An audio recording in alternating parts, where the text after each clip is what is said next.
Radio broadcasting legend DJ Grant Shakoane has passed away.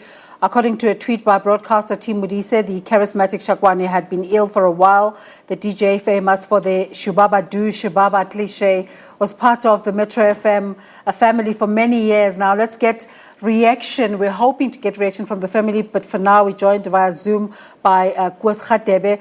Koos Radebe is a former Metro FM station manager. Babu Radebe, I feel like I should be on my best behavior because I'm speaking to my boss right now. Siakbonga, thank you so much for taking the time to join us today.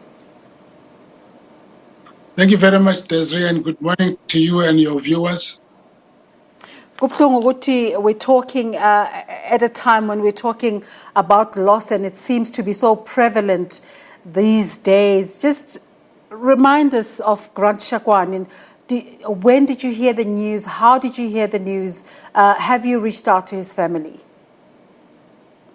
Well, we're still trying to process the news, Desiree. I think first and foremost, we'd like our hearts pour out to the family of Grant Shakoane. We know the pain that they're going through, having to lose a father, a husband, a grandfather, and all of that.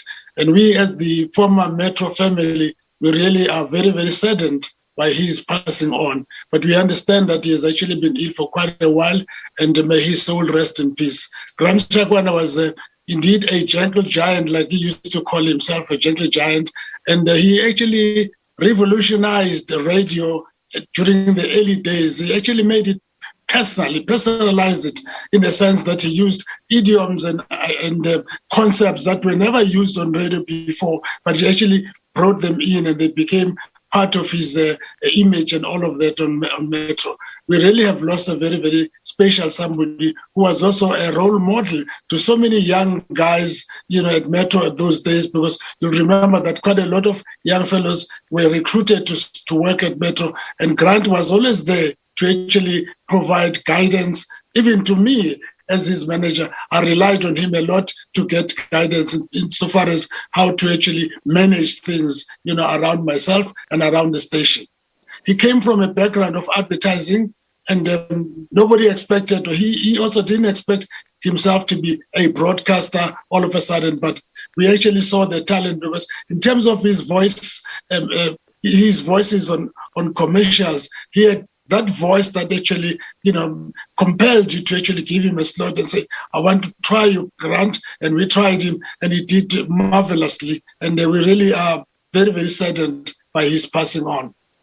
Not only did he take well to broadcasting, but he also became one of the longest standing and extremely successful DJs on air. Take us back to how he got to join the Metro family. Well, Grant was, like I said earlier on, Grant was actually working for the advertising industry. I think Walter J. Thompson.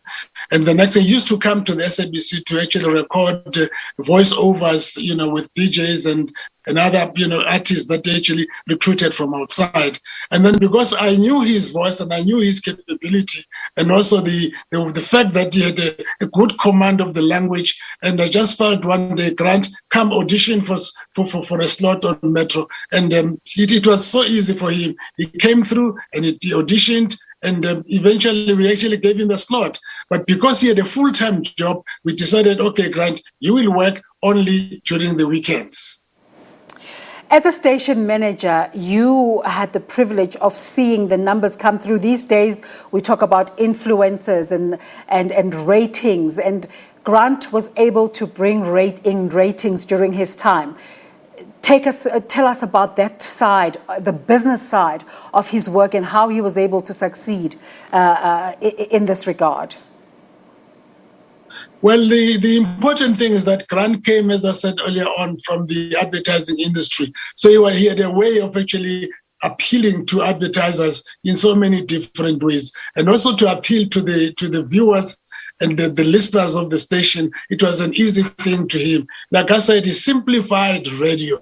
He made it he made it accessible to anybody that could be listening to anywhere. He would one day sit down and describe what he's wearing on that particular day, the colors that he had on, so many beautiful things about him. The Shubaba-Do, you'll actually remember that very well. But he simplified so many things and made radio so accessible, so palatable to so many people. And, the ratings, therefore, wouldn't just stay stagnant. They continue to grow because he made the Sunday slot so popular that everybody and most of our listeners wanted to actually be part of that show. They looked out to be part of that show. And that's just definitely how we actually amassed all those audiences, for the station. He was really one of the pillars, although he was working on a Sunday, but he was one of the pillars, just like the Western courses of this world, working weekend, but at the same time, being so strong and influence on the station throughout the week. Actually, the comparison to Wilson Binkosi is so apt because they just managed to garner so much support. But the one thing about him was that he was able to be successful at a time when the crop of DJs was way much younger people who were more focused on R&B, when he was focused mostly on older music, and he still managed to break through and succeed in this environment. What was it about him that allowed him to be able to succeed in an environment that was seemingly working against him? Well, I think it is the language that he used. Grant had his own language, his own way of actually communicating to the listeners, his own way of relating to the listeners that made him so special.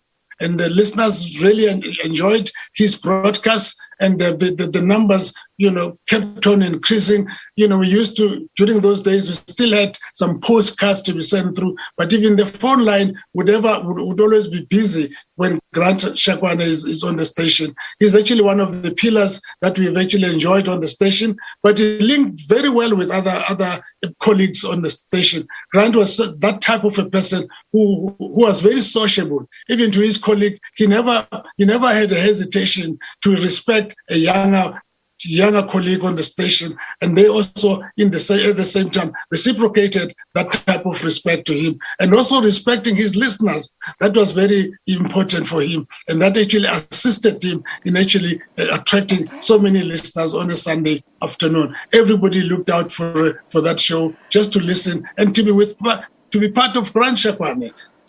Koos Radebe, we have to let you go now. Condolences to you and the former Metro family, but we hope to have you back one day to talk about the success of Metro FM. But thank you so much for making the time today. Thank you, Desiree. And once more, we say condolences to the Grant Shakoane family, his Albertina and the children and the entire family. Our hearts pour out to you. Koos Radebe, a pioneer there who built the Metro FM brand from scratch.